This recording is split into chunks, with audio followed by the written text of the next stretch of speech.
In the ancient Macedonian city of Pella, in 356 BCE, a child was born whose name would echo through eternity. Alexander, son of King Philip II and Queen Olympias. From the moment of his birth, legends surrounded him.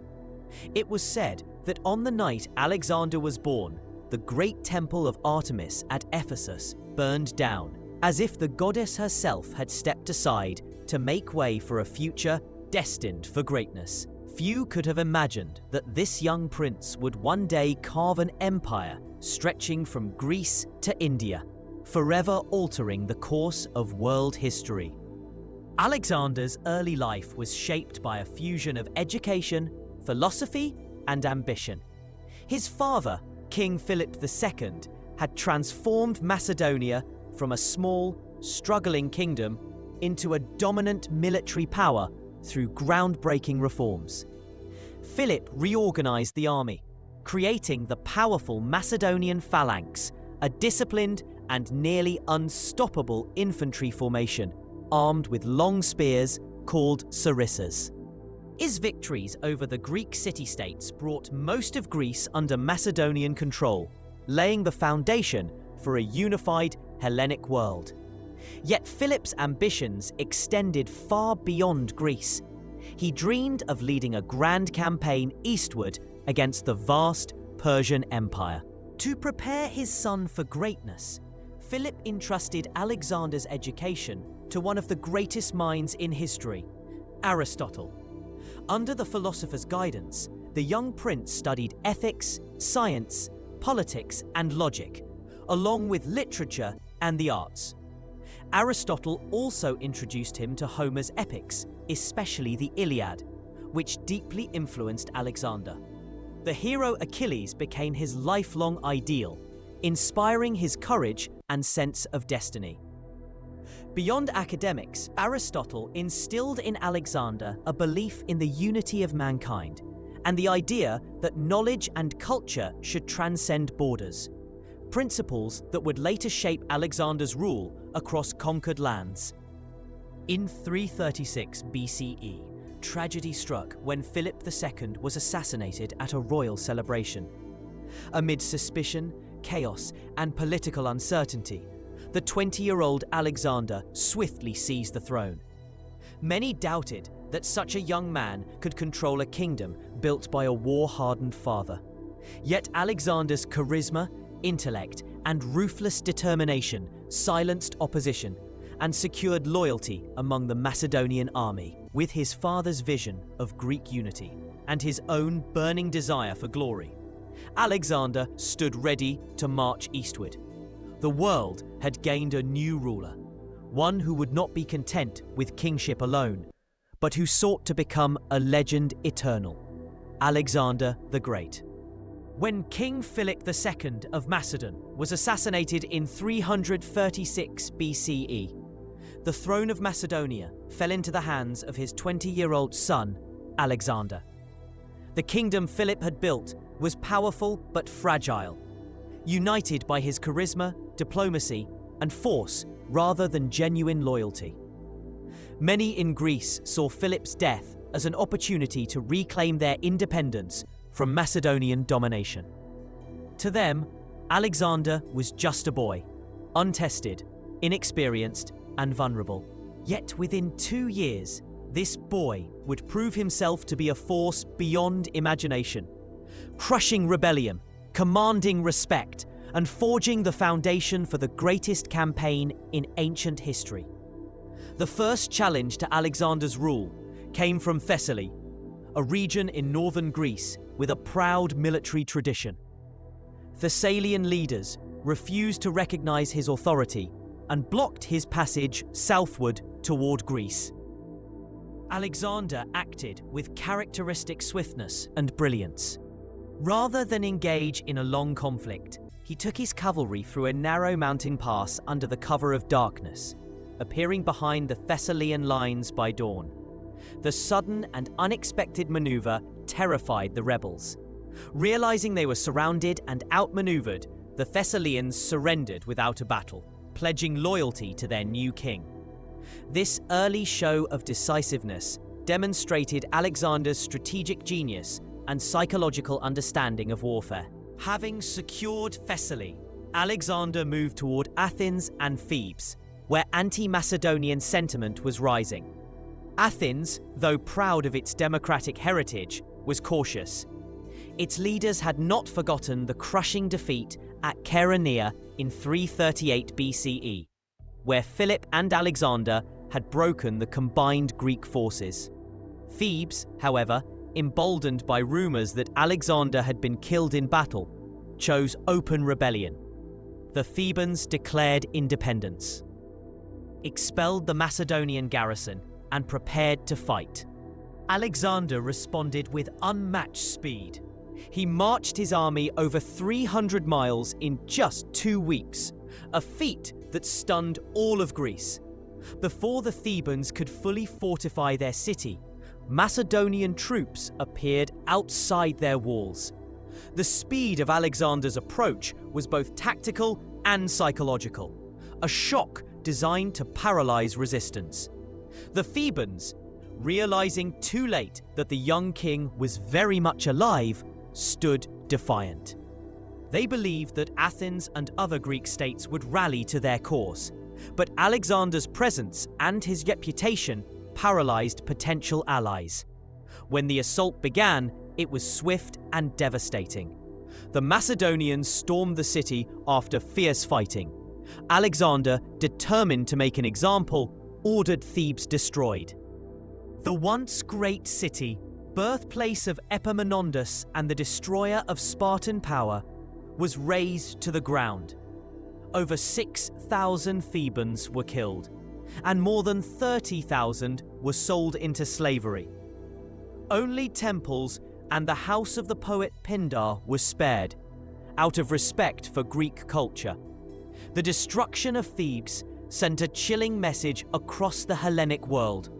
Rebellion against Alexander meant annihilation. The response was immediate. Athens, horrified, sued for peace. The other Greek states sent envoys to reaffirm their loyalty. In one stroke, Alexander had transformed himself from a boy king into an undisputed master of Greece. His actions were both brutal and calculated, not born of cruelty, but of political necessity. Thebes' fate ensured that no other city would dare challenge Macedonian dominance during his lifetime. Following this decisive act, Alexander convened the League of Corinth, originally formed by his father. This pan-Hellenic alliance united most of the Greek city-states under Macedonian leadership, with Sparta as the lone holdout. The League declared war against the Persian Empire, framing the campaign as an act of Greek revenge for the Persian invasions of the 5th century BCE. Alexander was appointed hegemon, supreme commander of the League's forces. By cloaking his ambitions in the language of Greek unity and vengeance, Alexander secured political legitimacy for his coming conquest. With Greece subdued and politically aligned, Alexander turned his attention to the east. Yet he knew that to defeat Persia, he would need more than courage. He would need meticulous preparation, organization, and logistics. The Macedonian army, the most disciplined and innovative force of its time, was the product of decades of reform under Philip II. It combined the strength of the phalanx, a dense infantry formation armed with 18-foot spears, with elite cavalry units, especially the companion cavalry, Alexander's personal strike force. The army numbered around 40,000 men, including heavy infantry, light troops, engineers, and support personnel. Each soldier carried a specific role within a precisely coordinated machine. Alexander also understood the importance of logistics, an aspect of warfare often overlooked in the ancient world. He established a supply network that could sustain long campaigns far from home. Engineers built bridges, siege engines, and ships. scouts surveyed terrain and water sources, and administrators managed resources across Macedonia and Greece. Unlike most ancient armies that depended on plunder, Alexander's forces carried structured provisions, ensuring mobility and endurance. As he prepared to cross the Hellespont into Asia, Alexander visited the tomb of Achilles at Troy, paying homage to his childhood hero. It was a symbolic gesture, the young king standing where legend met destiny. He was no longer merely the ruler of Macedonia or the hegemon of Greece. He was a leader poised to challenge the greatest empire on earth. The consolidation of Greece had not only secured Alexander's rear, but had transformed him into a legend in the making. Through lightning campaigns, ruthless resolve, and inspired leadership, he had united a fractured world under one banner. Now, with Greece behind him and Persia before him, the stage was set for a conquest that would change history forever. The dawn of Alexander's wars. In the spring of 334 BCE, Alexander the Great stood on the western shore of the Hellespont, the narrow strait dividing Europe and Asia, ready to begin one of the most extraordinary military campaigns in human history. Before crossing, he performed a symbolic act that linked his destiny with myth. Casting a spear into Asian soil, Alexander declared the land his by right of conquest. Then, upon reaching the ancient city of Troy, he offered sacrifices at the tomb of Achilles, his childhood hero. In honoring the legendary warrior, Alexander proclaimed himself the new embodiment of Greek heroism, a man chosen by the gods to surpass all who came before him. Alexander's invasion force was a masterfully organized machine, small in number but immense in discipline and innovation. His army numbered roughly 40,000 men, including 30,000 infantry and 5,000 cavalry, drawn from Macedonia, Thessaly, and allied Greek states. At its core stood the Macedonian phalanx, a formation of heavily armed infantry wielding long sarissas, 18-foot spears, creating an impenetrable wall of pikes. Supporting them were elite troops, the Hydaspes, shield-bearers, and the companion cavalry, personally led by Alexander. Unlike traditional armies that relied purely on numbers, Alexander's strength lay in mobility, coordination, and adaptability. He combined the hammer of his cavalry with the anvil of his phalanx, a tactic that allowed him to encircle and crush much larger enemy forces. His use of terrain, timing, and psychological warfare turned every battlefield into a stage of calculated brilliance. Alexander also maintained strict discipline and a deep bond with his soldiers. He shared their hardships, marched alongside them, and inspired loyalty not through fear, but through shared ambition. Across the Hellespont lay the Persian Empire, the largest and richest empire the world had ever seen. Under King Darius III, Persia stretched from Egypt to India, an empire of immense resources, diverse peoples, and ancient traditions. Yet behind this grandeur lay weakness. Darius had only recently ascended to the throne amid court intrigues, assassinations, and revolts. The empire was vast but fragmented, ruled through satraps, governors, whose loyalty was uncertain. Its once great military was powerful in size, but lacked the unity and discipline of Alexander's compact, professional army. The Persians underestimated the young Macedonian king.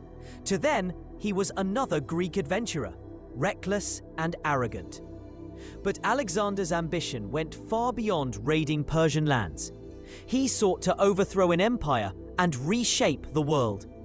His crossing of the Hellespont marked not just a military campaign, but the beginning of a new era, the fusion of East and West under a single visionary ruler. As the sun rose over the Asian shore, Alexander's soldiers cheered, their bronze armor gleaming in the light. The long-promised war of vengeance for Greece's suffering during the Persian invasions of the past was about to begin. What started as a daring invasion by a young king would soon become the greatest eastward conquest in ancient history, one that would carry the name of Alexander the Great, from the Aegean to the edge of the known world. The first great test of Alexander's eastern campaign came almost immediately after he set foot in Asia. In May 334 BCE, his army encountered Persian forces near the Granicus River, a rugged and fast-flowing stream in northwestern Anatolia, modern-day Turkey. This battle would set the tone for the conquest that followed, a stunning demonstration of courage, strategy, and the iron will of a young king determined to challenge an empire. The Persian satraps of Asia Minor, local governors, hoping the river's swift current and steep banks would disrupt any Macedonian attack. The battlefield's geography seemed to favor the defenders. The Granicus ran between two ridges, with its banks high and slippery. For Alexander's troops to cross meant fighting uphill through water, a seemingly suicidal move. His generals, particularly Parmenion, advised waiting until morning to attempt a safer crossing. But Alexander, ever eager to seize momentum, refused. "I will not steal my victory," he reportedly said, insisting that courage and surprise would shatter the enemy's confidence. At sunset, with the banners of Macedonia fluttering in the wind, Alexander led his cavalry to the river's edge. The companion cavalry, his elite striking force, formed the spearhead. Behind them, the phalanx began to advance in precise formation. With a cry to the gods, Alexander spurred his horse, the legendary Bucephalus, into the rushing water, leading the charge himself. The scene was chaotic and brutal. As the Macedonians waded across, Persian cavalry rained down javelins and arrows. The initial clash at the riverbank was ferocious. Horses slipped on wet rocks. Men fought hand to hand, and Alexander himself was nearly killed when a Persian noble, Spithridates, struck at him from behind. At the last instant, Cletus the Black, one of Alexander's trusted officers, intervened, cutting off Spithridates' arm and saving the king's life. Despite fierce resistance, the Macedonians' superior discipline began to tell. The phalanx, advancing in tight formation, pushed forward with their long sarissas, driving the Persians back from the water's edge. Many were cut down as they fled, while the Greek mercenaries fighting for Persia were surrounded and slaughtered after refusing to surrender. By nightfall, the Battle of the Granicus River had ended in a decisive Macedonian victory. Persian losses were catastrophic, thousands dead, including most of their commanders, while Alexander's casualties were remarkably light. The outcome opened the gateway to Asia Minor, granting Alexander access to the wealthy coastal cities of Sardis, Ephesus, and Miletus. Each surrendered or was captured in rapid succession. But Alexander's genius extended beyond the battlefield. Instead of ruling by fear, he sought to win hearts as well as territories. In the conquered cities, he restored democratic governments, abolished tyrannies installed by the Persians, and honored local customs and religions. His respectful approach made him appear not as a destroyer, but as a liberator of the Greeks in Asia. By paying homage at local temples and maintaining Persian administrative structures, Alexander showed political foresight, securing loyalty without endless warfare. The victory at the Granicus did more than secure a foothold in Asia. It announced to the world that the young Macedonian king was no ordinary conqueror. His boldness at the river, his personal bravery in the thick of battle, and his mercy afterward combined to forge his image as both warrior and statesman. The road to the Persian heartland now lay open, and with each step eastward, Alexander's legend grew, a conqueror whose ambition would soon stretch from the Aegean Sea to the edges of the known world. After his triumph at the Granicus River, Alexander advanced deeper into Asia Minor, capturing cities that welcomed him as a liberator. Yet not all fell easily. The powerful city of Halicarnassus, the capital of Caria and one of the Persian Empire's most fortified strongholds, stood ready to resist. This coastal city, surrounded by thick walls and defended by a natural harbour, became the site of one of Alexander's most grueling early tests. The siege of Halicarnassus in 334 BCE. Halicarnassus was defended by a joint force of Persian troops and Greek mercenaries, commanded by Memnon of Rhodes, one of Darius III's most capable generals. Memnon was no ordinary commander.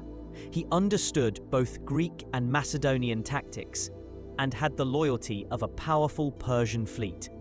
His strategy was to delay Alexander on land while maintaining Persian naval dominance in the Aegean, buying time for Darius to organize a larger defense. If Halicarnassus could hold, Alexander's progress through Asia Minor would stall. Knowing this, Alexander surrounded the city and began preparations for a siege. The defenders rained arrows and stones from the walls, but Alexander's engineers, the finest in the ancient world, constructed siege towers, battering rams, and catapults to breach the fortifications. The struggle quickly descended into brutal close-quarter warfare. Macedonian soldiers fought fiercely at the gates, while fires broke out as defenders hurled flaming projectiles at the siege engines. Memnon, ever resourceful, launched night raids against Alexander's camps, trying to burn the siege equipment and break the attackers' morale. Yet Alexander's discipline and persistence prevailed. After weeks of fighting, the Macedonian rams finally smashed through sections of the wall. Fierce street battles erupted inside the city, with Alexander's troops pushing through the narrow alleys as defenders fought to the last. Realizing defeat was inevitable, Memnon ordered the city's magazines and defenses set ablaze, retreating with the remnants of his forces to the harbour, where Persian ships evacuated them to safety. When the flames subsided, Halicarnassus lay in ruins. Alexander ordered the city cleared, but spared its surviving civilians, leaving Caria under the rule of Ada, a local queen loyal to Macedonia. Her alliance symbolized Alexander's policy of integrating local leaders rather than replacing them. A strategy that strengthened his control. The fall of Halicarnassus marked a decisive step in securing the Aegean coastline. With Persian naval power weakened and Asia Minor largely subdued, Alexander had eliminated the last major threat to his western flank. The road into the heart of the Persian Empire now stood open, and the young conqueror's legend grew even brighter amid the ashes of Halicarnassus. With the fall of Halicarnassus, Alexander the Great stood as the uncontested master of Asia Minor's western coast. Yet conquest alone was never his goal. He aimed to build a lasting empire, not a fleeting trail of victories.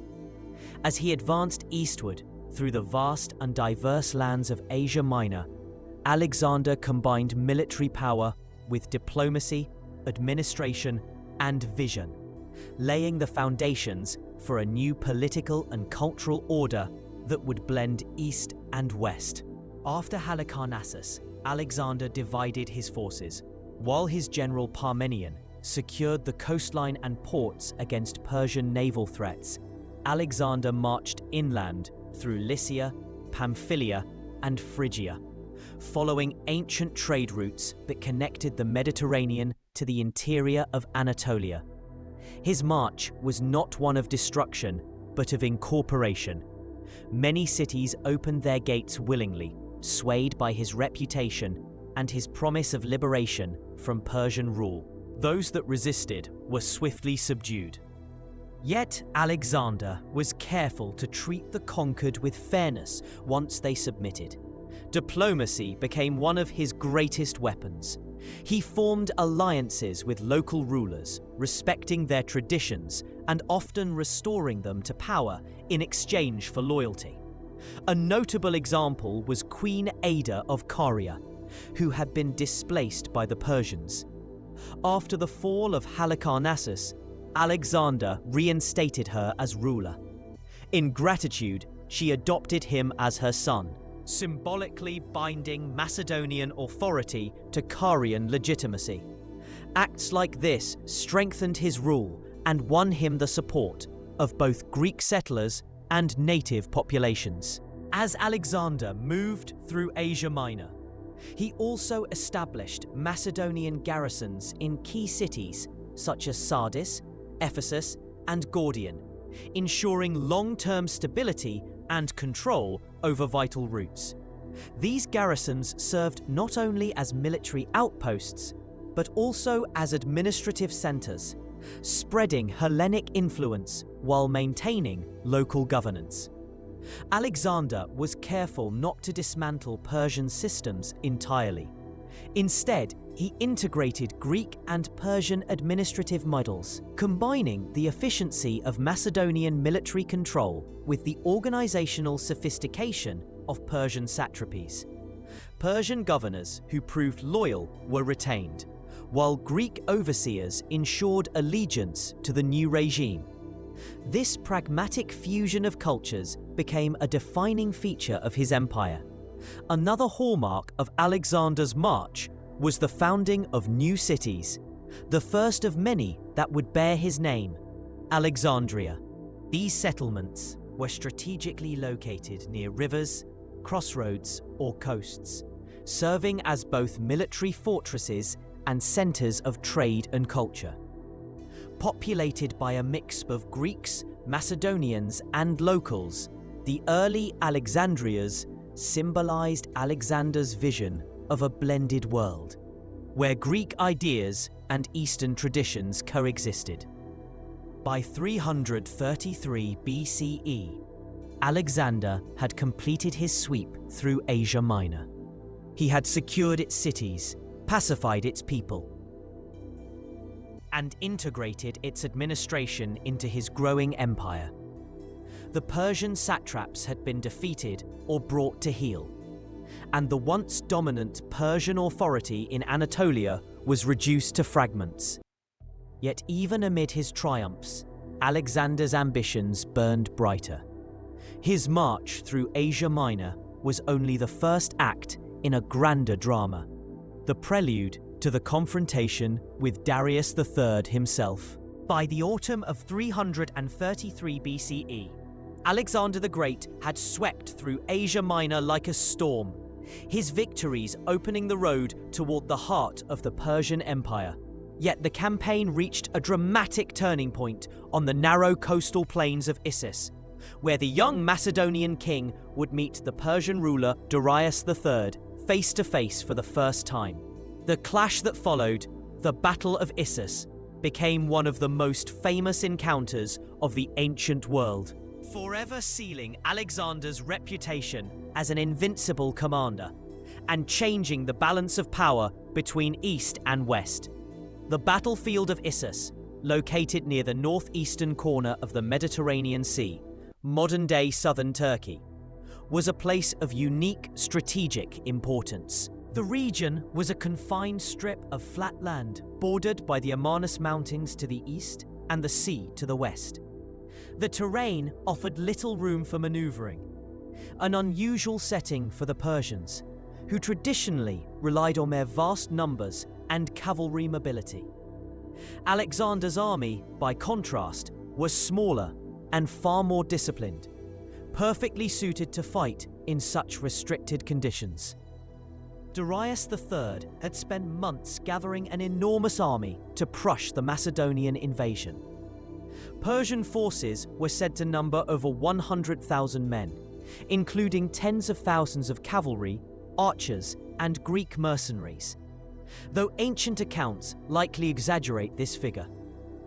Whatever the exact number, Darius commanded a force far larger than Alexander's 40,000 soldiers, confident of victory. Seen near the town of Issus, it was a bold and unexpected move, but it would also prove a fatal mistake.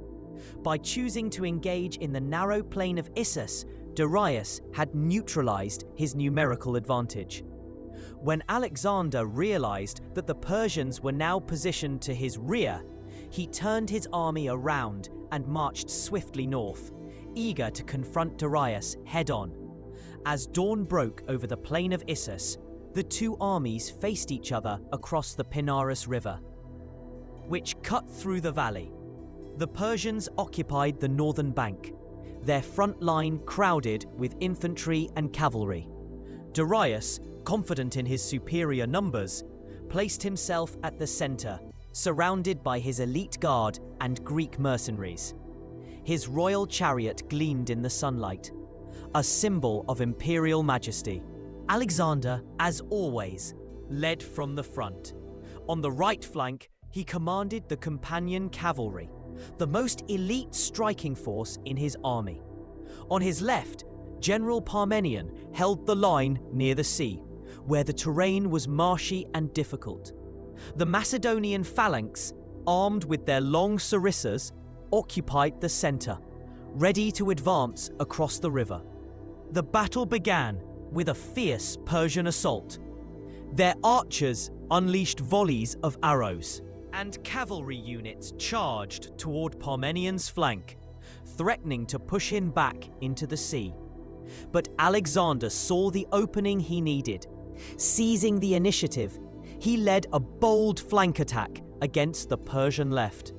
With his cavalry thundering across the river, Alexander's men crashed into the enemy lines, driving deep toward the center, where Darius stood. In the midst of the chaos, Alexander's personal leadership shone. He fought in the thick of battle, spear in hand, urging his men forward and cutting down enemies before him. Its companion cavalry sliced through the Persian flank with surgical precision, breaking their formation and creating panic. The Macedonian phalanx pressed forward across the river, locking shields and pushing the Persian infantry backward. The turning point came when Alexander's charge reached Darius's royal chariot. The great king, witnessing his right and center collapsing under relentless assault, lost his nerve. Overcome by fear, Darius abandoned his chariot and fled the battlefield, escaping with a small escort into the mountains. His flight triggered mass confusion among the Persian ranks. Without their king, the once mighty Persian army disintegrated into chaos. The Macedonians pursued the fleeing enemy until nightfall, capturing immense spoils, including Darius's royal camp, treasure, and family. Among the captives were Queen Statera, Darius's mother Sisygambis, and his daughters. Alexander treated them with remarkable respect, ensuring their safety and honor. According to ancient historians, when Darius's mother mistakenly bowed before Hephaestion, thinking him the king, Alexander gently reassured her, saying, "You were not mistaken, for he too is Alexander." Such gestures of nobility enhanced his image not only as a conqueror, but also as a magnanimous ruler. The Battle of Issus was a complete and resounding Macedonian victory. The Persian casualties numbered in the tens of thousands, while Alexander's losses were comparatively light.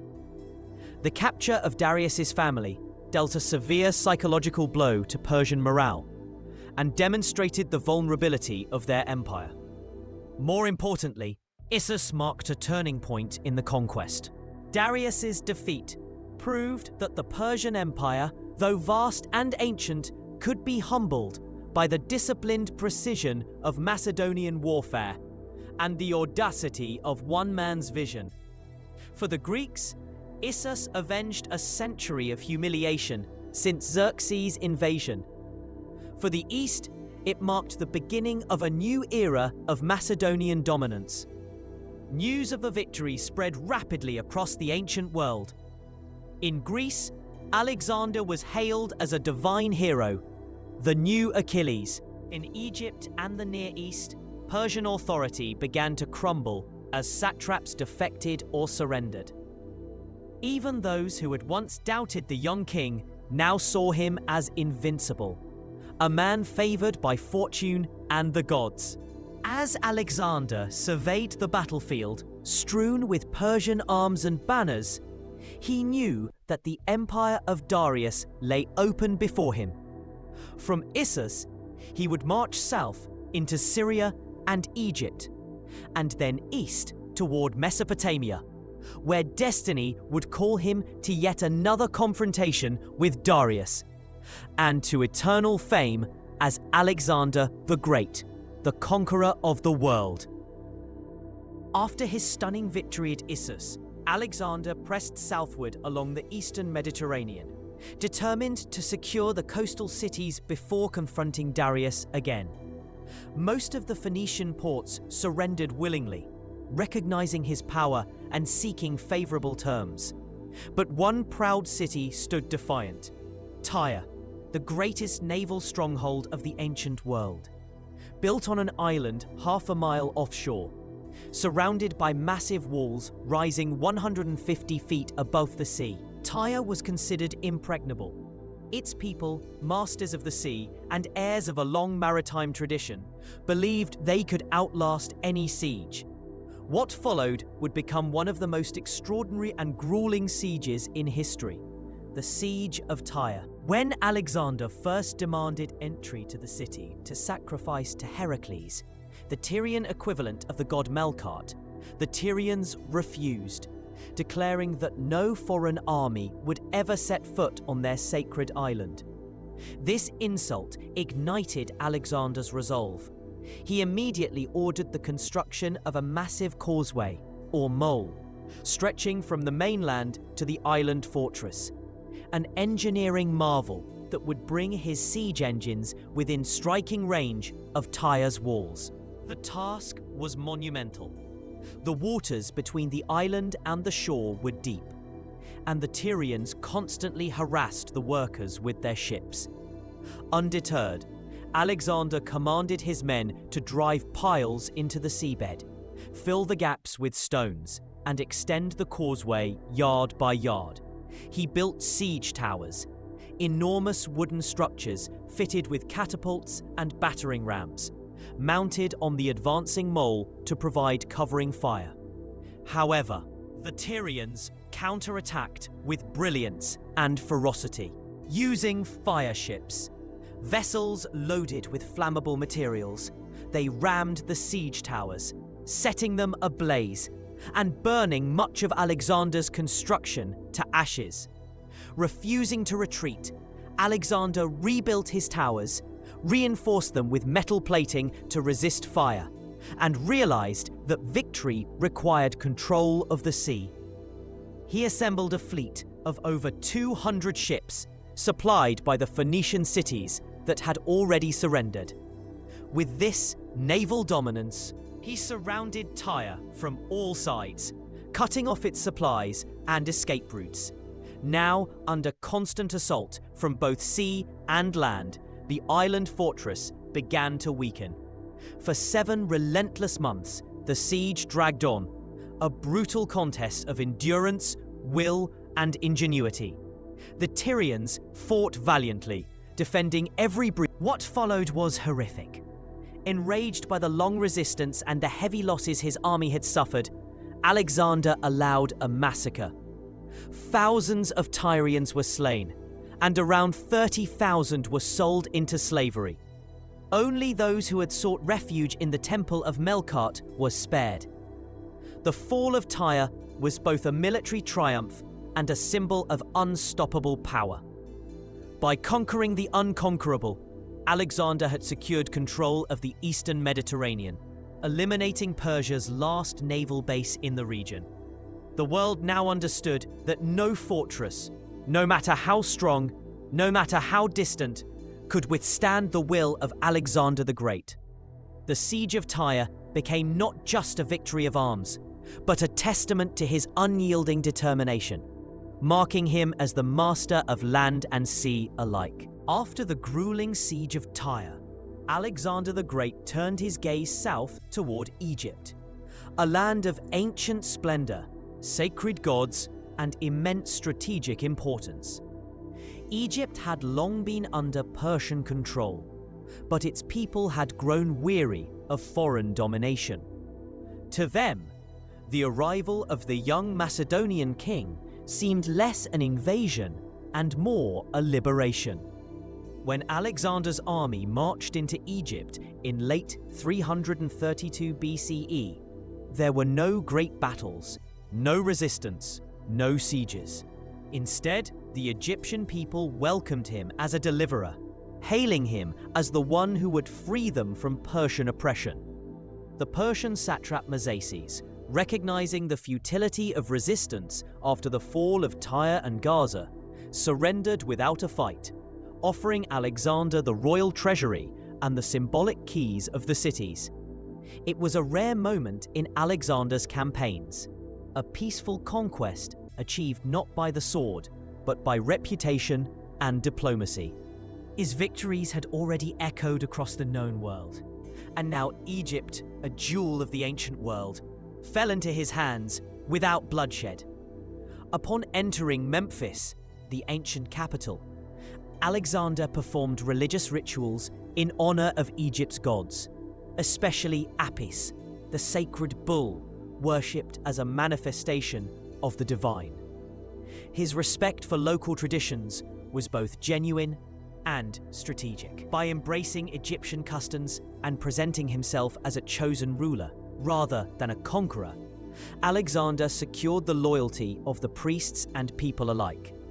He was soon crowned pharaoh, declared the legitimate ruler of Egypt, and officially recognized as the divine son of Ra. The priests inscribed his name in hieroglyphs, linking him to the long line of Egypt's god-kings. Yet Alexander's vision stretched far beyond political control. He saw Egypt not merely as a conquered land, but as the gateway between East and West, a place where Greek intellect and Egyptian wisdom could merge. It was here that he founded a city that would become immortal, Alexandria. On the coast of the Mediterranean, near the western mouth of the Nile Delta, Alexander personally chose the site for his new city in early 331 BCE. He envisioned a grand metropolis, a center of commerce, culture, and learning that would connect Greece with the vast territories of Africa and Asia. Legend says that when Alexander marked the city's outline on the sand using barley grain, birds swooped down and ate it, which his seers interpreted as a sign of the city's destined prosperity. The design of Alexandria reflected Alexander's ideals: wide streets crossing at right angles, grand palaces, temples to both Greek and Egyptian gods. Though Alexander would never see the city completed, it would go on to become one of the greatest cities of antiquity, home to the Library of Alexandria, the Lighthouse of Pharos, and a melting pot of civilizations that embodied his dream of unity. But perhaps the most mysterious and personal episode of Alexander's Egyptian campaign was his pilgrimage to the Oracle of Amun at Siwa Oasis, deep in the Libyan desert. Drawn by curiosity and the legends of divine revelation, Alexander embarked on this perilous journey across hundreds of miles of harsh, unforgiving sands. According to ancient accounts, his caravan lost its way amidst the dunes, only to be miraculously guided by two serpents or ravens, which led him safely to the hidden oasis. a sign many believed of divine favor. At Siwa stood the temple of Ammon, whom the Greeks identified with Zeus, the king of the gods. There, Alexander was greeted by the high priest and led into the sacred inner chamber where only pharaohs could tread. What was said within those stone walls has been lost to history, but the whispers that emerged afterward spread like wildfire. The oracle had declared Alexander to be the son of Zeus Ammon. To his men, this was astonishing. Their king had been proclaimed a living god. To the Egyptians, it confirmed what they already believed, that Alexander was a true pharaoh, chosen by the divine. And to Alexander himself, it was a revelation that reshaped his destiny. From that moment on, he began to see his conquests not after his pilgrimage. Alexander returned to Memphis, where he reorganized Egypt's administration. He appointed trusted Macedonian officers to govern the military and financial affairs, while leaving the local priests and bureaucrats in charge of religious and civil matters. It was a brilliant balance of Greek efficiency and Egyptian tradition, one that ensured peace and prosperity in the region for years to come. By mid-331 BCE, his attention turned once more to the east, where Darius III was assembling a colossal army on the plains of Mesopotamia. The Persian king, humiliated by defeat at Issus, now prepared for a final showdown to reclaim his empire. Alexander, fortified by his divine status and the support of Egypt, began marching north through Syria and into the heart of Persia. The stage was set for the greatest battle of antiquity, the Battle of Gaugamela, where the fate of the Persian Empire and Alexander's dream of world conquest would be decided. Egypt had crowned him a god. Now the world would see if he could conquer as one. The year 331 BCE marked the culmination of a dream and the clash of two worlds, Greece and Persia, Europe and Asia, embodied in two kings, Alexander of Macedon and Darius III. After the conquest of Egypt, Alexander marched east, his confidence unshakable, his army hardened by years of victory. Darius, meanwhile, had gathered the might of an empire stretching from the Aegean to the Indus, a force so vast that ancient historians described it as blotting out the sun. Their confrontation on the plains of Gaugamela, near modern-day Mosul in Iraq, would decide the fate of the Persian Empire and etch Alexander's name forever into legend. Darius's army was immense. Estimates range from 200,000 to over 1 million men, though the true number was likely closer to 100,000. It was a diverse host, drawn from every corner of the empire: Persians, Medes, Scythians, Bactrians, Indians, and Armenians, arrayed in brilliant armor and banners fluttering in the desert wind. He had even fielded war elephants from India, an awe-inspiring sight never before seen by the Macedonians. The Persians also deployed hundreds of scythe chariots, their wheels fitted with razor-sharp blades designed to rip through enemy ranks. Darius chose Gaugamela carefully, a vast open plain, ideal for his cavalry and chariots. His engineers had leveled the ground for miles to ensure his vehicles could maneuver unhindered.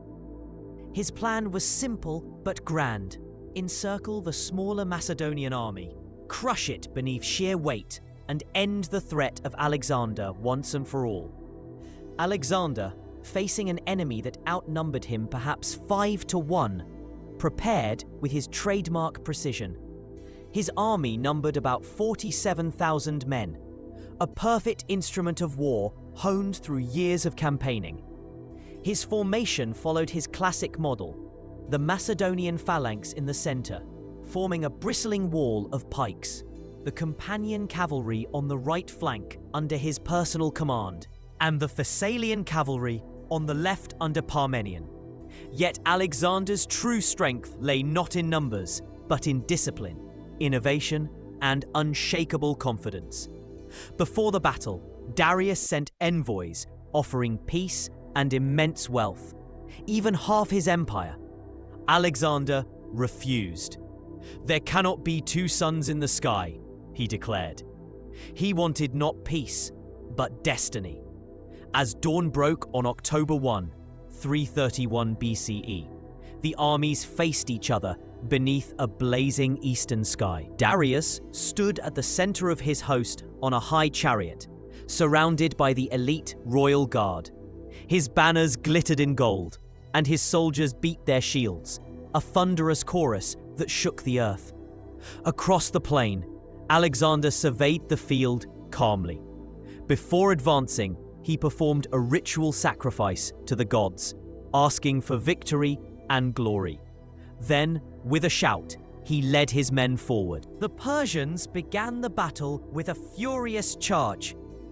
The scythed chariots thundered toward the Macedonian lines, but Alexander had anticipated them. His troops opened their ranks, allowing the deadly vehicles to pass harmlessly through, where they were cut down by javelins and swords. The Macedonian phalanx held firm as wave after wave of Persian infantry crashed against it. Meanwhile, Alexander executed a brilliant maneuver that defined his genius. As the Persian left wing tried to outflank him, he slowly shifted his right flank obliquely, drawing the enemy away from Darius's center. It was a trap. When a gap opened in the Persian line, Alexander seized the moment. With a cry of "Charge!" he led the companion cavalry in a thundering advance straight toward Darius himself. The shock of the Macedonian assault was devastating. The companions smashed through the gap with their long spears and drove deep into the heart of the Persian formation. Panic spread as soldiers saw Darius's royal chariot endangered. Terrified, the great king turned and fled the battlefield, abandoning his army. The same mistake he had made at Issus. His flight shattered Persian morale. What had begun as a grand formation dissolved into chaos. Alexander pursued the fleeing Darius, but was forced to halt when his left wing came under heavy attack. The Persians, led by their Bactrian cavalry, nearly overwhelmed Parmenian's Thessalians. Alexander wheeled his cavalry back across the battlefield in a masterful display of control, rescuing his men and turning the tide once more. By sunset, the Persian army had disintegrated. Tens of thousands lay dead, the rest scattered in all directions. The Battle of Gaugamela was not just a victory, it was annihilation. Darius fled eastward with a few followers, never to command again. For Alexander, the road to the Persian heartland lay open. Within weeks, he entered Babylon, the jewel of Mesopotamia, where he was welcomed as a king. The city's priests and nobles paid homage, offering him the throne and the immense treasures of their temples. From Babylon, Alexander marched to Susa, another Persian capital, where he seized a fortune said to be worth 50,000 talents of gold and silver. Finally, he advanced to Persepolis, the ceremonial capital of Persia, the symbol of Achaemenid power and pride. There, after months of occupation, Alexander allowed his soldiers to burn the great palace of Xerxes, an act of both vengeance and symbolism. The flames that devoured Persepolis marked the fall of the Persian Empire and the birth of a new world order. At Gaugamela, Alexander had done what no man before him dared to dream. He had destroyed the greatest empire on earth. The Greeks now ruled from the Aegean to the Zagros Mountains. To the west, he was hailed as invincible, a warrior favored by the gods. To the east, his name became a legend, a conqueror whose coming had been foretold by oracles and stars. The world had changed forever, and its new master was Alexander the Great. After his monumental victory at Gaugamela and the capture of Babylon and Susa, Alexander the Great marched deeper into the heart of Persia, determined to claim the empire's most sacred jewel, Persepolis, the ceremonial capital of the Achaemenid kings. Founded by Darius I, Persepolis stood as a magnificent symbol of Persian power and wealth. Its grand palaces, towering columns, and gilded halls reflected centuries of imperial glory. Yet to Alexander, Persepolis was more than just a city. It was the embodiment of Persian arrogance and the site of unfinished vengeance. When Alexander entered Persepolis in early 330 BCE, the city surrendered without resistance. The vast royal treasury, containing unimaginable wealth, tens of thousands of talents of gold and silver, fell into his hands. This fortune became the financial foundation of his expanding empire, allowing him to pay his soldiers, fund new cities, and sustain the machinery of conquest. For a brief moment, Alexander stood at the pinnacle of triumph, the undisputed master of the Persian world. But what followed remains one of history's most debated events, the burning of Persepolis. According to ancient sources, during a night of celebration, Alexander and his companions held a grand banquet in the palace of Xerxes.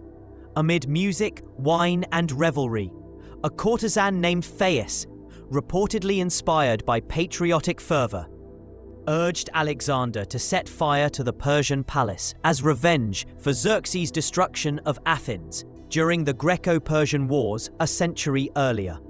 The suggestion inflamed the mood of the drunken gathering. Torches were seized, and in a moment of frenzy, flames were cast upon the wooden roofs of the palace. The fire spread rapidly through the halls and courtyards, consuming priceless works of art, manuscripts, and treasures. From the hills surrounding the city, the Persians watched in horror as their sacred capital burned, the light of their empire extinguished in a single night. Yet some historians argue the act was not mere drunken impulse, but a deliberate political statement. By destroying Persepolis, Alexander proclaimed the end of the Achaemenid dynasty and symbolically avenged Greece for centuries of Persian aggression. Others believe he later regretted the destruction, realizing he had destroyed not just a city, but a monument to human achievement. With Persepolis reduced to ashes, Alexander began to transform from conqueror to emperor. He no longer sought to destroy, but to rule, to unify, and to inherit the legacy of the kings he had defeated. The fire that consumed Persepolis also marked the burning away of the old world and the birth of a new empire under Alexander's command. After the burning of Persepolis, Alexander the Great turned his focus to the one man who still stood between him and total dominion over the Persian world, Darius III. The great king had fled east after his defeat at Gaugamela, pursued relentlessly by Alexander across deserts, mountains, and hostile lands. What began as a campaign of conquest now became a personal hunt, a chase that symbolized the end of the old Persian dynasty and the birth of a new world order. Darius, desperate to rally new support, retreated toward the eastern provinces of his empire, Media, Parthia, and Bactria, hoping to gather loyal satraps and form another army. Yet even among his own, loyalty was fading. As Alexander closed in, Darius's trusted satrap of Bactria, Bessus, along with other nobles, betrayed him. Fearing Alexander's approach, they arrested Darius, intending to use him as a bargaining chip, or perhaps declare Bessus as his successor. When Alexander's cavalry drew near, Bessus' men stabbed Darius and left him dying in a wagon on the roadside. When Alexander found the body of the Persian king, he was filled not with triumph, but with sorrow. He ordered that Darius be given a royal funeral, honoring him as a fallen monarch rather than a defeated foe. By burying Darius with dignity, Alexander sent a clear message. He was no longer merely a destroyer of Persia, but its legitimate heir and protector. The mantle of King of Kings passed symbolically from Darius to him, but vengeance was not forgotten. Bessus, who had proclaimed himself Artaxerxes V, King of Persia, fled deeper into Bactria, a rugged land of high mountains, wild tribes, and fierce resistance. Alexander vowed to capture him. The pursuit led the Macedonian army through some of the most treacherous terrain they had ever faced. Icy mountain passes, narrow ravines, and barren deserts. Local tribes waged guerrilla warfare, ambushing supply lines and vanishing into the hills. The campaign tested Alexander's endurance more than any great battle. Eventually, Alexander's troops, aided by local allies, captured Bessus. In a display of justice and warning, Bessus was publicly executed for regicide, scourged and dismembered according to Persian law. With his death, resistance in the eastern provinces began to weaken, and Alexander could claim to have avenged Darius and secured Persia under his rule. However, military conquest alone could not tame the vast, diverse lands of Bactria and Sogdiana. Alexander turned to political integration.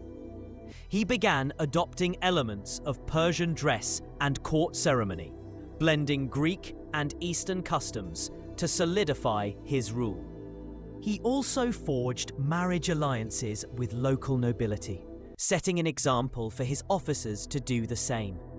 These unions were not acts of romance, but of statecraft, efforts to create a fusion of cultures, a new elite loyal to him. Through both conquest and diplomacy, Alexander transformed from a Macedonian warrior into a universal emperor. In the unforgiving mountains of Central Asia, he began shaping the foundations of a world that would blend East and West, not by the sword alone, but by blood, belief, and shared destiny. Having avenged Darius and claimed the Persian crown, Alexander the Great pressed ever eastward, driven by an insatiable ambition that no map could contain. His next challenge lay beyond the Oxus River, modern Amudarya, in the rugged and rebellious lands of Sogdiana and Scythia, regions that tested his resolve more fiercely than any battlefield of Asia Minor or Persia. Here, Alexander faced not grand armies, but guerrilla fighters, frozen mountains, and endless deserts, where every mile demanded both endurance and genius. Crossing the Oxus in 329 BCE, Alexander entered a realm unlike any he had known. The terrain was harsh and unforgiving. High cliffs, dry valleys, and icy winds that swept down from the Pamir and Tian Shan ranges.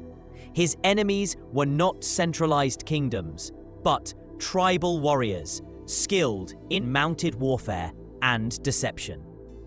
The Sogdians and Scythians, led by local nobles such as Spitamenes, refused to submit. They struck Alexander's forces with lightning raids, then vanished into the steppe. For the first time, the Macedonian army found itself fighting not for conquest, but for survival. To suppress resistance, Alexander established fortified settlements and garrisons, ensuring control over the river crossings and trade routes. He also ordered the construction of cities that would serve both as military bases and symbols of Greek civilization. Alexandria escaped, the furthest Alexandria being the most famous, marking the outer limit of his empire. Yet despite these efforts, rebellion simmered. Spitamenes, a brilliant Sogdian commander, rallied local tribes and launched a series of devastating counterattacks. even annihilating a Macedonian detachment near the Jaxartes River. His hit-and-run tactics frustrated Alexander, who now faced a war of attrition in an unfamiliar land. It was during this campaign that one of the most legendary feats of Alexander's career took place: the siege of the Sogdian Rock. This fortress, perched high upon an isolated cliff, was believed to be impregnable. When Alexander demanded its surrender, the defenders mocked him, shouting that they would yield only if he could find men with wings to fly. Unshaken, Alexander called for volunteers among his army's best climbers. Using tent pegs, ropes, and sheer courage, about 300 men scaled the icy cliffs overnight. At dawn, they appeared above the fortress, waving their weapons in triumph. When Alexander pointed to them and declared, "Here are your winged men," the defenders surrendered in awe. The event became one of the most celebrated symbols of his unstoppable will and the psychological mastery he wielded over enemies. Despite such triumphs, the campaign remained brutal. Alexander's men endured bitter winters, blinding sandstorms, and food shortages. The endless pursuit of elusive enemies drained morale, and some began to question their king's motives. Yet Alexander's charisma and sense of destiny kept them moving forward. He fought alongside his men, shared their hardships, and punished rebels with merciless precision. Spitamenes' rebellion finally ended in 328 BCE, when his own allies, exhausted by war, betrayed and killed him, sending his head to Alexander as a token of submission. With his death, organized resistance in Sogdiana collapsed, though scattered uprisings continued. The Macedonian king had conquered the last defiant province of the Persian Empire, but at immense cost. Amidst this chaos, fate brought Alexander love, or at least a moment of humanity amid conquest.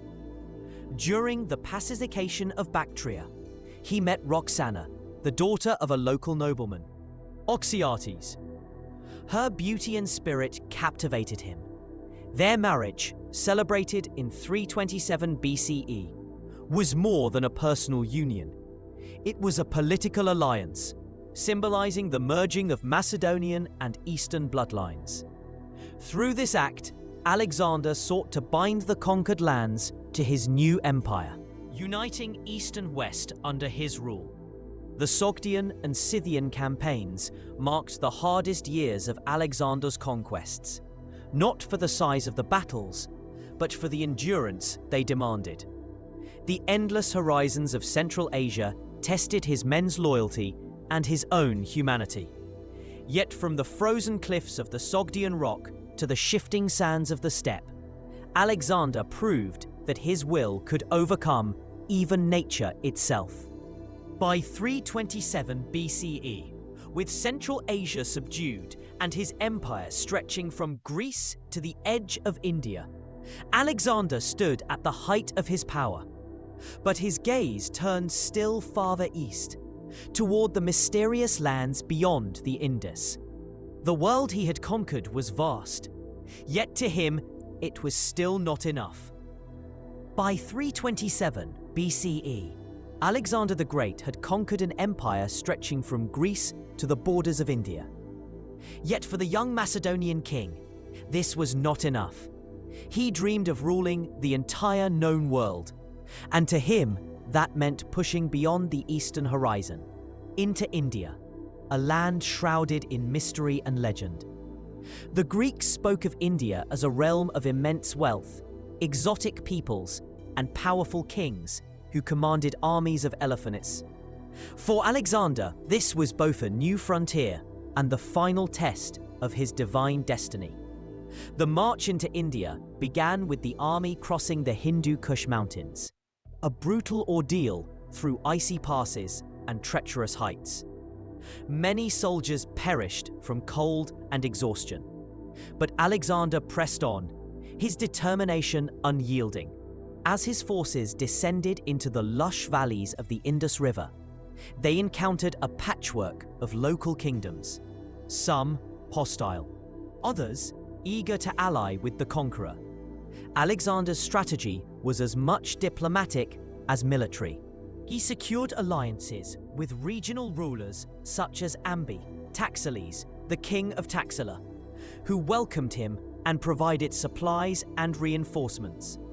However, not all Indian rulers were so willing to yield. The most formidable among them was King Porus, who ruled the lands between the Jhelum, Hydaspes, and Chenab, Asenis rivers.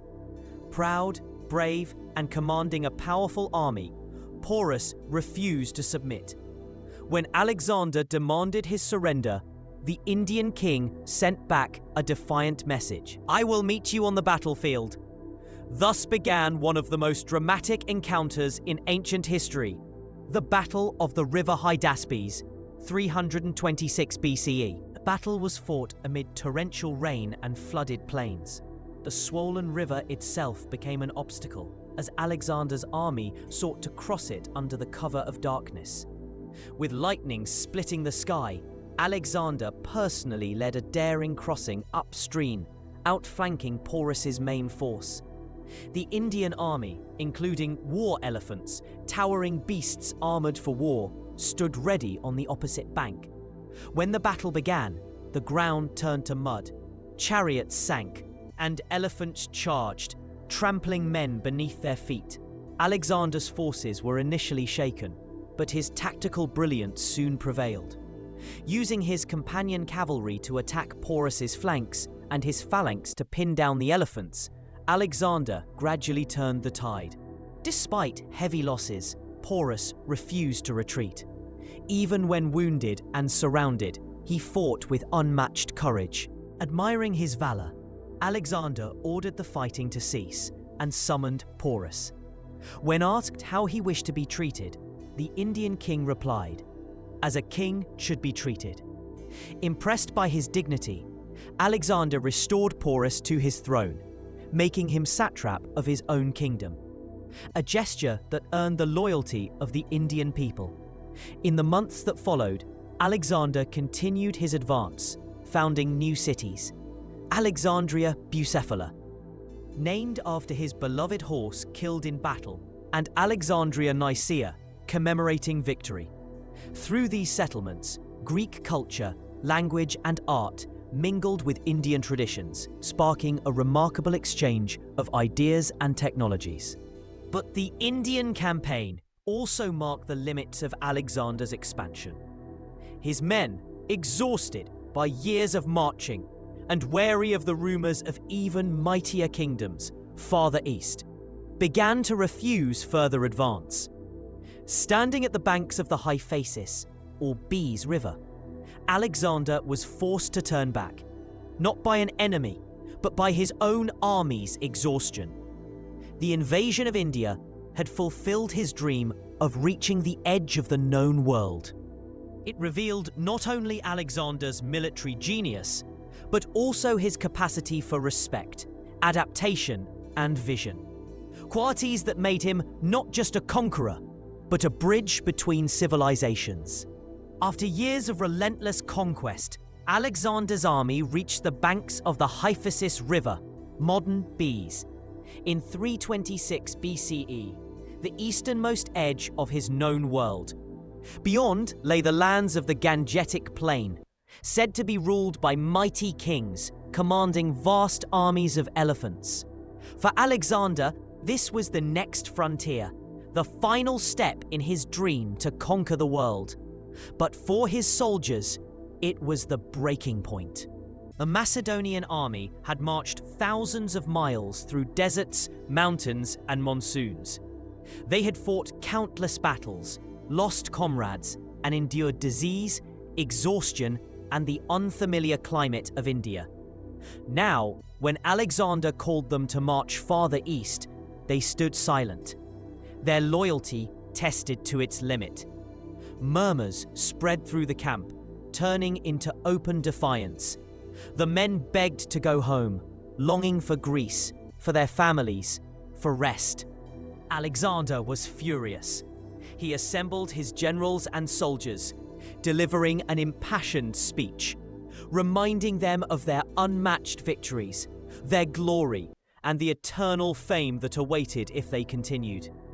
Yet even his words, once enough to ignite armies, could not move hearts weary from endless war. The men refused, resolute in their decision.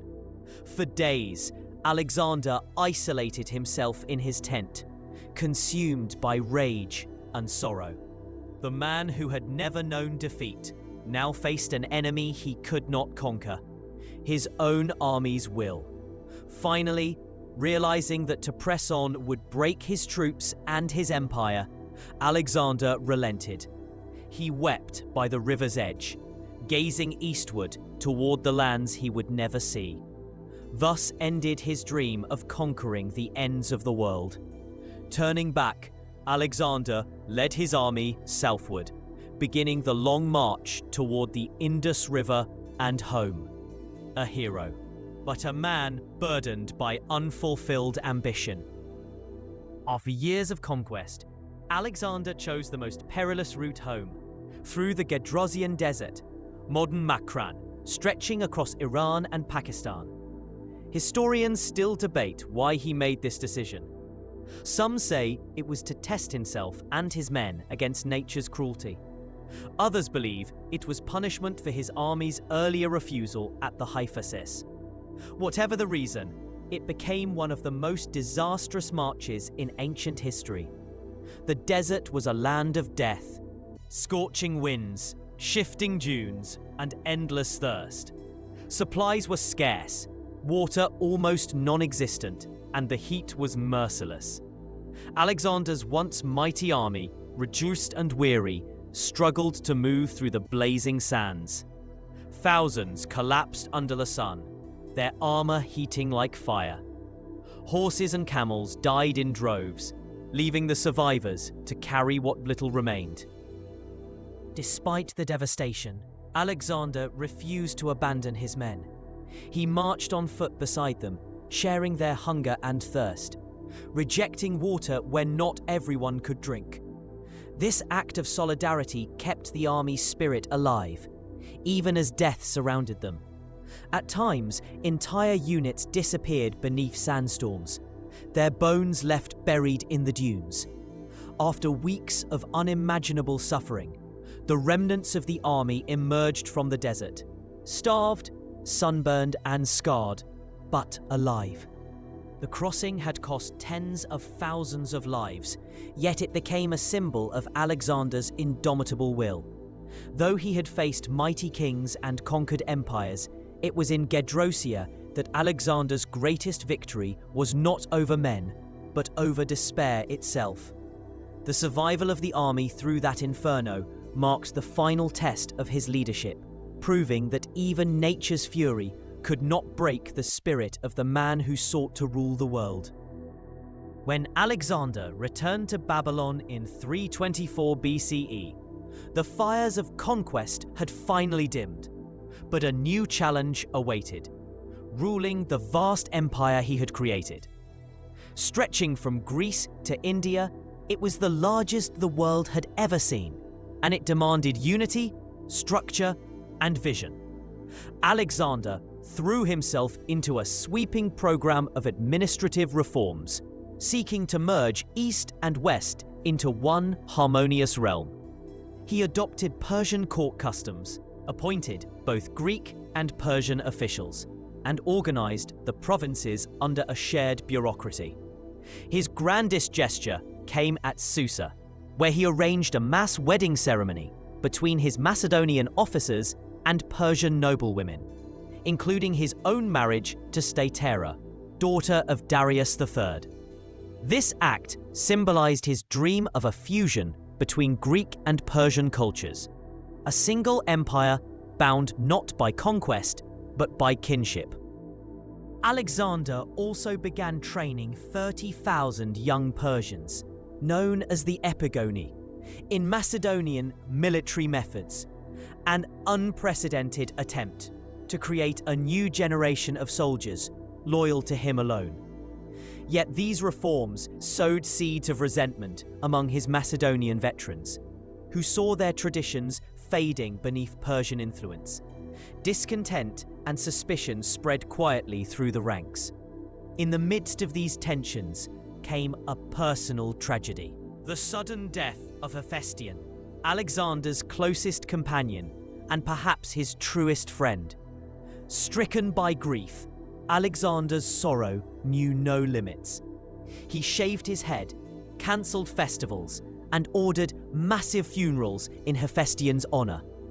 Babylon mourned with him, but the conqueror seemed broken. Behind his grand reforms and divine ambition, Alexander the Great was still a man, wounded by loss and wearied by destiny. His empire stood united on the surface, but beneath it, Hephaestion Alexander, closest companion and perhaps his truest friend. By 323 BCE, Alexander the Great stood at the height of his power. From the mountains of Macedonia to the plains of India, his empire spanned continents. Yet his ambition knew no end. Even as Babylon became his imperial capital, Alexander was already planning new conquests. His next target was Arabia, a land of immense wealth and mystery, whose control would secure trade routes between the East and West. From there, some believe he intended to move on to Carthage and the Western Mediterranean, completing his dream of a world united under one rule. He commissioned vast naval expeditions under his trusted admiral Granicus, whose earlier voyage along the Persian Gulf had proven the potential of maritime expansion. New fleets were being built, harbors fortified, and detailed maps drawn for the Arabian campaign. To Alexander, this was more than conquest. It was part of his grand vision of world unity, a fusion of peoples and cultures under one enlightened empire, bound by trade, law, and a shared destiny.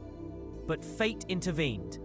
In early June 323 BCE, amid the sweltering heat of Babylon, Alexander fell gravely ill after a banquet. Accounts differ. Some speak of fever and exhaustion, others of poison. For days he lay bedridden, his mighty body failing while his generals waited anxiously for orders. Unable to speak near the end, he reportedly handed his signet ring to Perdiccas, one of his loyal commanders. When asked who should succeed him, he whispered only, "To the strongest." On June 10th, 323 BCE, Alexander died at just 32. The conqueror of worlds, undefeated in battle, was gone. His empire, like his dream of unity, began to fracture. But his name would echo through history as the man who sought to rule the world and nearly succeeded. The death of Alexander the Great in Babylon plunged the world into chaos. He had left no clear heir, only a vast empire and a cryptic final command: to the strongest. His generals, the Diadochi, successors, gathered in turmoil, each vying for control over the legacy of the greatest conqueror in history. What followed was not peace, but a fierce struggle that would reshape the ancient world. At first, a fragile compromise, known as the Partition of Babylon, was agreed upon. Alexander's half-brother, Philip III Aridaeus, and his unborn son, Alexander IV, were declared joint kings, while real power fell to his generals. Perdiccas acted as regent, but mistrust quickly spread. Ambition devoured loyalty, and soon the empire was torn apart by the wars of the Diadochi, a brutal contest among those who had once fought side by side under Alexander's banner. From this chaos emerged new kingdoms.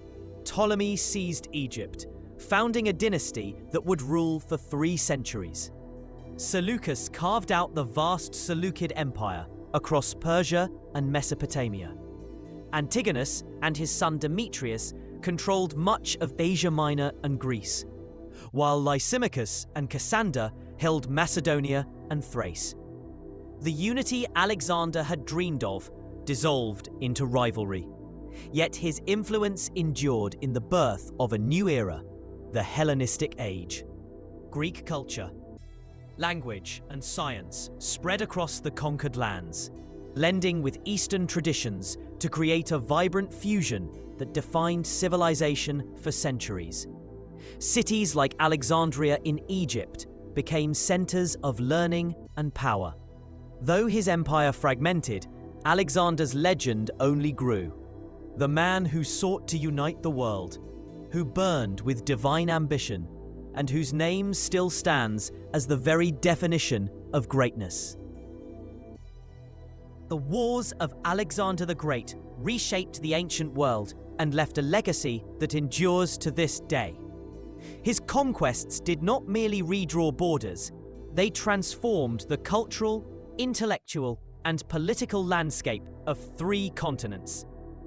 Wherever his armies marched, the Greek language, art, and philosophy followed.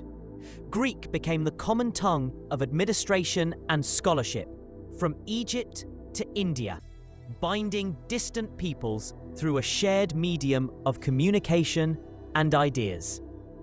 This blending gave birth to the Hellenistic civilization, a remarkable fusion of Eastern and Western cultures. Greek rationalism met Persian grandeur, Egyptian mysticism, and Indian philosophy, creating a new world where science, art, and trade flourished together. Cities founded by Alexander, especially Alexandria in Egypt, became centers of learning, home to great libraries, observatories, and thinkers who advanced mathematics, astronomy, and medicine. In philosophy, the encounters between Greek and Eastern thought deepened understandings of ethics, divinity, and governance. In art, Hellenistic sculpture captured emotion and realism like never before. In governance, Alexander's model of a cosmopolitan empire inspired future rulers from Rome to Napoleon, who sought to emulate his vision of unity through conquest. Militarily, his strategic genius became the foundation of warfare studies for millennia. His use of combined arms, integrating cavalry, infantry, and tactical deception, remains studied in military academies even today. No general before or since demonstrated such balance of audacity, speed, and adaptability. Yet beyond his achievements lies the immortal myth of Alexander. The young king dreamed of conquering the world, bridging cultures and transcending mortality. He died at 32, but in doing so became eternal. His name endures not just as a conqueror, but as a symbol of human ambition without limits. The eternal Alexander the Great. The wars of Alexander the Great forever altered the course of history. In just over a decade, he redrew the world map, toppling the mighty Persian Empire and extending Greek influence from the Mediterranean to the edges of India. His lightning campaigns, strategic brilliance, and fearless leadership made him a legend, even in his own lifetime. A man who achieved what no conqueror before him had dared to dream. Yet, in his relentless pursuit of glory and eternity, Alexander paid the ultimate price. He died young, leaving behind an empire too vast to hold together, but a vision too powerful to die with him. His dream of a world united, where East met West, where knowledge and culture crossed boundaries, outlived his rule and became the foundation of the Hellenistic Age. Through the cities he built, the ideas he spread, and the myths that grew around his name, Alexander achieved a form of immortality greater than any crown could offer. His empire may have crumbled, but his influence shaped civilizations for centuries to come. In the end, Alexander conquered not just lands, but time itself, becoming eternal in the memory of humankind as the greatest of all kings.